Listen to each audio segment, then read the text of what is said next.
Aquest hotel tanca diumenge que ve i aquest pont de Tots Sants té l'ocupació al 70%. Aprofitant la festa de Halloween, molts establiments s'engalanen per l'ocasió i aprofiten per allargar la temporada.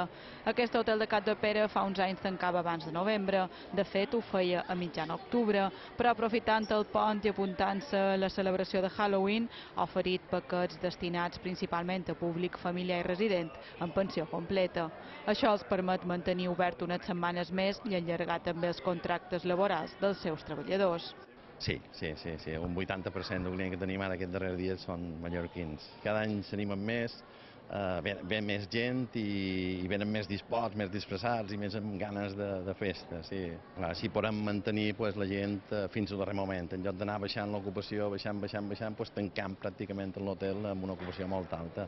Una celebració positiva per al personal i també per a tots aquells que cada vegada més gaudeixen d'aquest costum americà. Aprofitem i ja fem un viatge. Hem vingut aquest dematí en barco, de Palma, i marxem diumenge.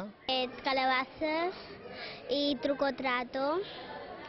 I ahir vam fer una discoteca que havia un pallasso. Bé, nosaltres ho celebrem una mica tot, el Rosari també el celebrem igual i ho fem les tradicions d'aquí, però també als nens és vera que els encanta disfressar-se i per què no incorporar-ho. És sortir un pot del poble i desconnectar un pot de la feina i estar... És quan vens aquí per que estàs fora poble, fora de Mallorca.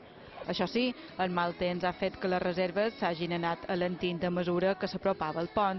De fet, ha deslluït una mica la celebració i fa que alguns cerquin diversió a l'interior.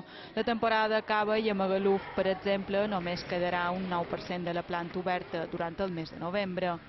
A la platja de Palma només romanen oberts 16 dels seus més de 90 establiments. A Palma, en canvi, la majoria d'hotels són oberts a aquest pont, amb una ocupació del 60%.